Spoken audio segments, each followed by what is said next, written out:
Episode 69. Suamiku seorang CEO. Lupita merebahkan tebuh lelahnya di sebuah sofa. Masih terus memikirkan ucapan orang buta tadi. Orang buta itu bilang, suamiku bukan orang sembarangan. Apa maksudnya? Aku sendiri selama menikah dengan Mas Harlan belum pernah sekalipun bertemu dengan keluarganya. Batinnya terus bertanya-tanya. Sayang, apalagi yang kau pikirkan? Harlan berjalan mendekat dan berjongkok di depan Lupi. Tidak ada Mas, ini sudah sore. Aku ingin mandi dulu, lihat pakaian kita kotor. Kita mandi bareng Yang. Mendekatkan wajahnya dan Lupita mendorong tebuh kekar Harlan, gantian aja Mas. Jawab Lupi acuh tak acuh, ia beranjak dari sofa dan berjalan ke arah kamar mandi. Helaan nafas panjang terhempas begitu saja dari B1 bir Harlan. Kenapa sikap Lupi aneh? Semenjak tadi pagi dan pulang dari pantai, bahkan kerang yang ia beli belum sama sekali disentuhannya. Harlan terus menepis kegundahan hatinya atas sikap Lupi yang tiba-tiba tidak semanis malam pertama. Senja sudah di ufuk barat, langit tidak secerah mentari. Lupita berdiri atas balkon seraya menatap lautan lepas di depannya. Hawa dingin menyeruak masuk ke dalam pori-pori kulitnya. Ia mendekapkan kedua tangannya di dada. Sebuah mantel tersematkan di pundak Lupi. Ia menoleh ke samping, melihat suaminya sudah merangkul pinggangnya dari belakang. Apa kau kedinginan, Yang? Suara lembut Harlan terdengar merdu di telinganya. G1 gitan kecil di ujung daun telinga membuat Lupi menggeliat. Geli, Mas.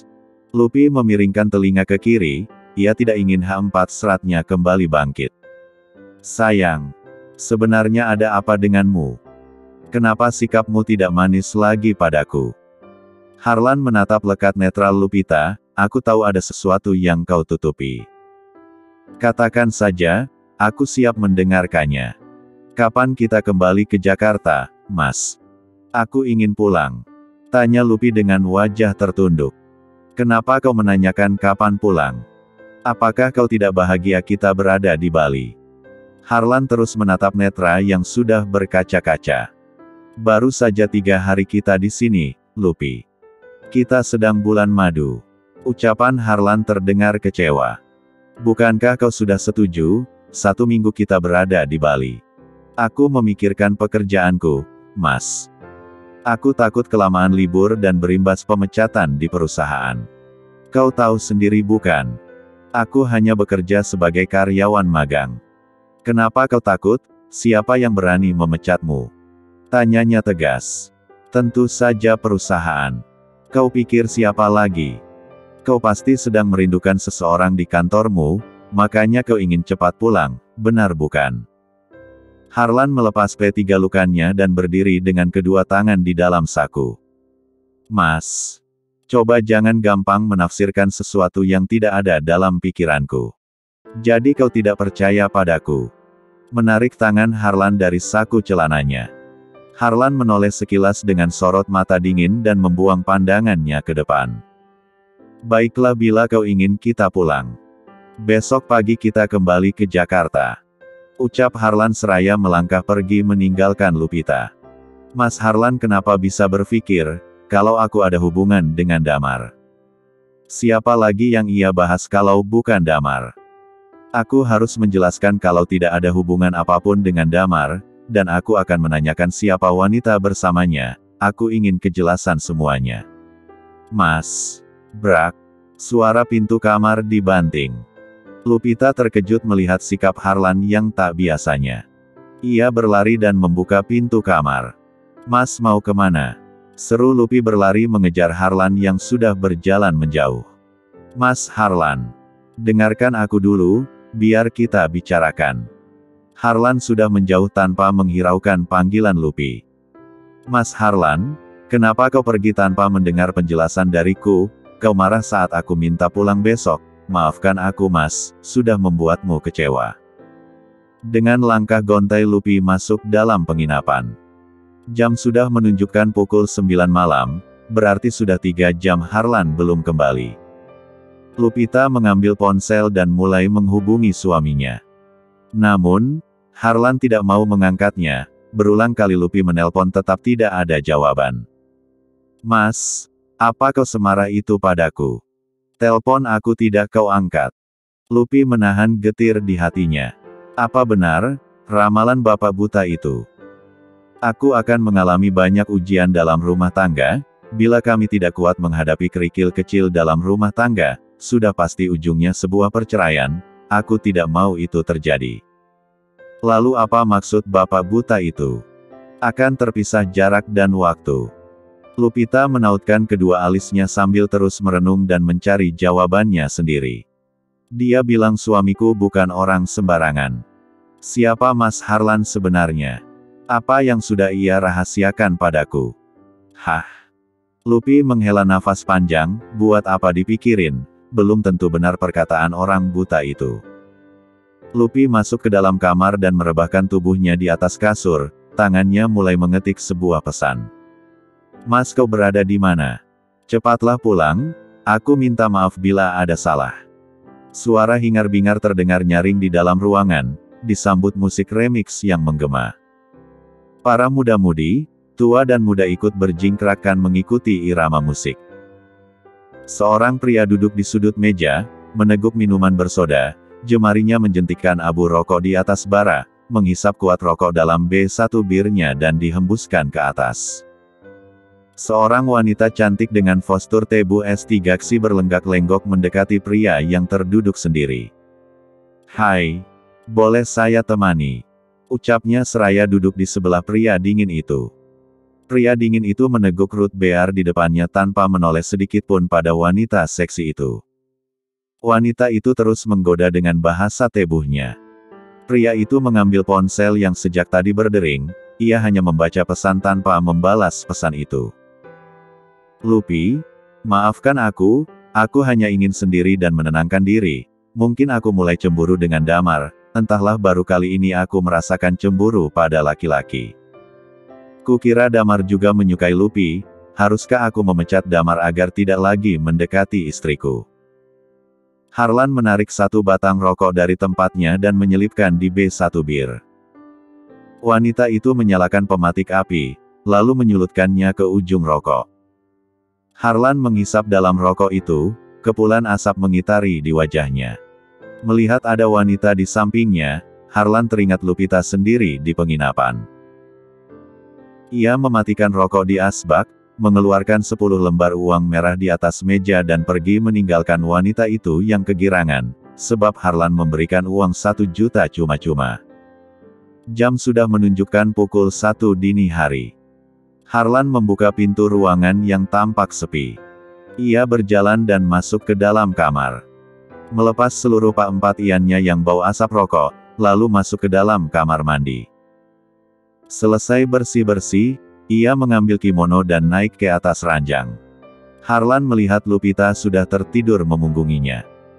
Saat ia merebahkan tebuhnya, Harlan melihat isakan kecil Lupita dengan pundak turun naik. Lupi, kenapa kau menangis? Menyentuh pundak Lupita. Lupita membalikkan tebuhnya dan memtigaluk erat suaminya. Mas, maafkan aku. Hiks.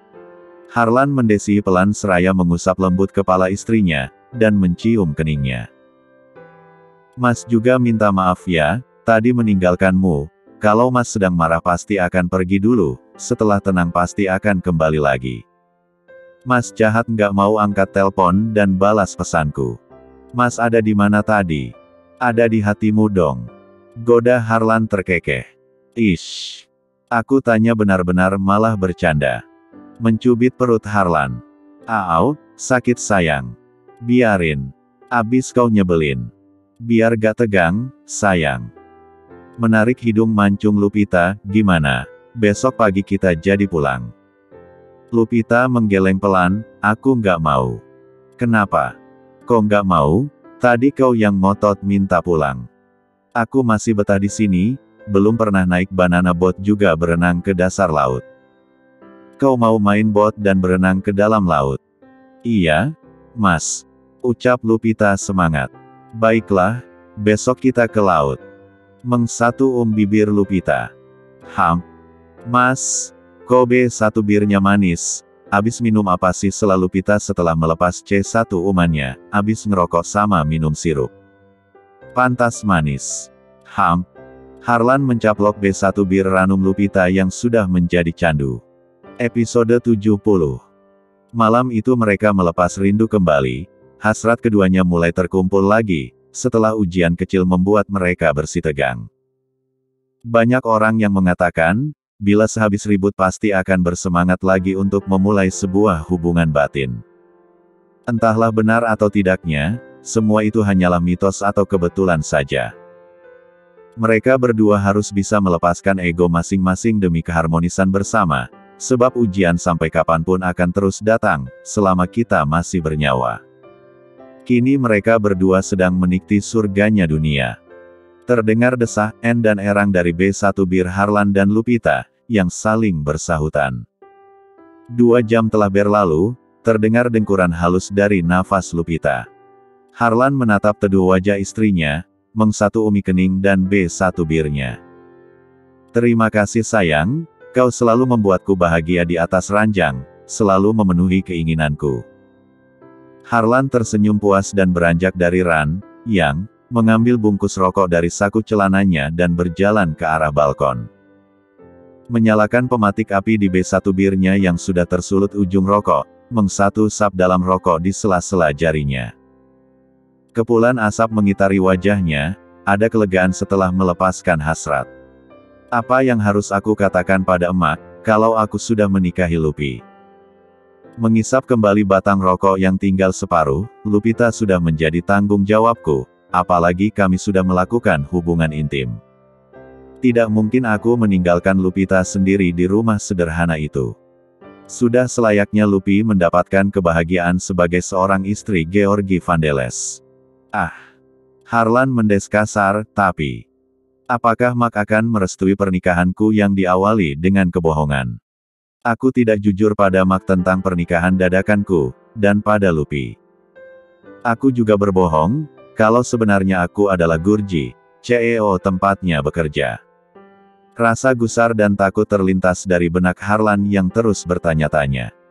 Aku takut Lupi kecewa dengan kebohonganku, dan pada akhirnya ia malah akan pergi menjauh. Sejujurnya aku sudah sangat mencintai Lupita dan tidak ingin berpisah lagi. Harlan memejamkan matanya, berusaha menangkan pikirannya yang tegang. Batang rokok sudah habis di tangan, ia mengambil kembali batang rokok dalam bungkusnya dan menghisap kuat, begitu seterusnya hingga 1 bungkus rokok habis hanya kurun waktu 2 jam. Masuk kembali ke dalam kamar. Setelah bersih-bersih sebentar, Harian naik ke atas Ran, yang dan Mem 3 lukrat tebuh Lupita. Dering ponsel William terdengar nyaring. Ia mandi dengan terburu-buru dan menyudahi aktivitasnya. Melangkah cepat keluar kamar mandi dan mengambil ponsel di atas meja. Halo Tuan. Good morning. Kau pikir di Belanda sudah pagi? Di sini baru pukul 11. Iya maaf Tuan, saya lupa. William terkekeh. Maaf Tuan, ada yang bisa saya bantu? Tentu saja, aku ingin bicara dengan keponakanku yang keras kepala itu. Sudah berkali-kali aku menghubunginya, tapi tidak aktif. Astaga, aku harus mencari alasan pada paman. William sangat bingung dan tegang. Alasan apa yang harus ku katakan? Will, kenapa diam? Cepat panggilkan Georgi. Ada hal penting yang harus aku bicarakan. Atau kau suruh aktifkan ponselnya. Kenapa juga Tuan Gurji tidak aktifkan ponselnya? Bikin pusing saja, William mendes kasar. Maaf Tuan, Tuan Georgi sedang keluar. Kemana ia pergi? Terdengar suara Alfonso yang meninggi.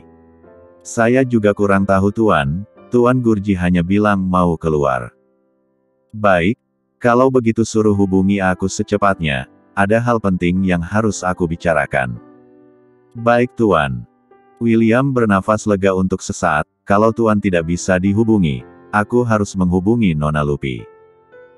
Sial, aku tidak punya nomor ponselnya, harus ke kantor minta dengan bagian personalia. Melempar ponsel asal di atas ranjang. Jeglek. Ah! Suara teriakan bersamaan.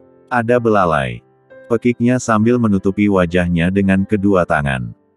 Saat William sedang memakai dalaman, masuk Della dan tentu saja melihat sesuatu di bagian bawah perut William. Dengan cepat William menaikkan boxernya. Hei! Bisa diem nggak? Melilitkan handuk di P1 gangnya dengan roti sobek yang menantang. William berjalan ke arah Della yang masih berdiri di ambang pintu. Menarik kasar tangan. Cepat keluar. Apa yang kau lihat tadi jangan sampai bocor kemana-mana, mengerti? Ancam William dengan sorot mata tajam. Tunggu sebentar Kak. Jangan asal main tarik-tarik gini dong. Protes Della sambil menelan salivanya melihat tebuh kekar dan roti sobek milik William. Ada apa lagi? Makanya kalau mau masuk kamar orang ketuk pintu dulu, jadikan pagi-pagi nggak lihat yang aneh-aneh. Cetus William kesal. Sudah kok. Kakak saja yang tidak dengar aku mengetuk pintu. Pintar sekali mengelak. Kau mau apa mencariku? Dipanggil Bibi, katanya Bibi nggak mau makan sebelum bicara dengan Kak Harlan. Ya ampun. Kenapa pagi-pagi aku dibuat stres oleh Paman Alfonso dan Ibu Asuh? Gumamnya pelan. Apa yang sedang kamu liatin, Del? Sudah sana pergi dari kamarku, nanti aku temui Ibu Asuh. Sambil merucutkan B1 birnya Della keluar dari kamar. Baru saja William bernafas lega, tiba-tiba kepala Della menyembul dari balik pintu. Kak boleh tanya? Tanya apa lagi? Suara William sudah sangat kesal. Itu anu. Kalau belalai gajah kan di mana-mana panjang, kok itu pendek? Deloa. Suara William sudah melengking melebihi 10 oktav. Brak. Della mencari aman dengan cepat menutup pintu sebelum kena damprat panjang lebar dari William. Sial. Pagi-pagi aku sudah dibuat emosi. Dia bilang belalaiku pendek, coba aja kalau sudah keras, kau tidak akan tahan lihat rudal orang bule. Decak William geram. Della berlari menuruni anak tangga, dasar bule. Selalu buat orang tegang, pagi-pagi mata polosku sudah ternoda. Pela. Iya Bi. Di mana William? Lagi pakai baju Bi. Itu kamu kenapa? Berlari dari tangga sambil ngos-ngosan gitu. Itu anu. William. Kenapa dengan William? Tanya Mak Isah mengeritkan dahinya. Della kaget setelah lihat burung perkutut. Di dalam kamar. Sela William seraya menuruni anak tangga dan duduk di samping Mak Isah. Sejak kapan kau pelihara burung perkutut di dalam kamar? Mak Isah bertanya pada William dengan ekspresi bingung. Della mendelikan matanya menatap kesal pada William. Kau Kak. Della, cepat sediakan sarapan untuk William, sebentar lagi ia akan berangkat ke kantor. Iya Bi.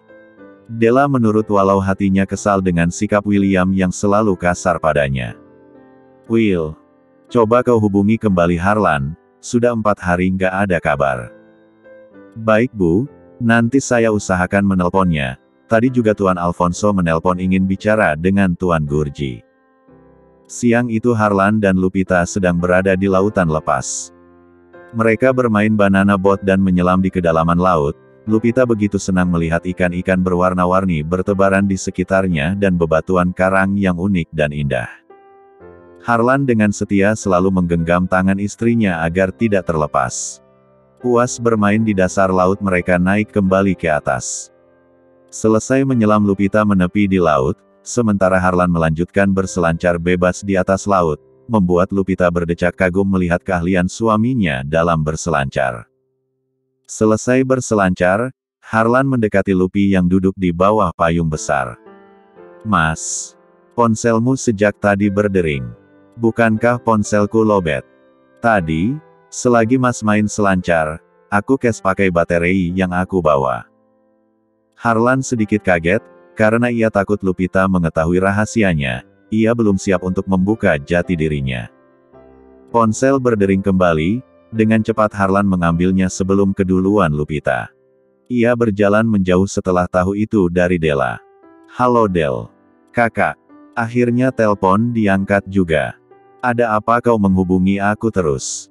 Serunya, yang terdengar tidak suka Della menelpon. Kakak sayang. Jangan marah gitu dong, aku dan Bibi sudah kangen tahu, cepatlah pulang. Apa hakmu menyuruh aku pulang?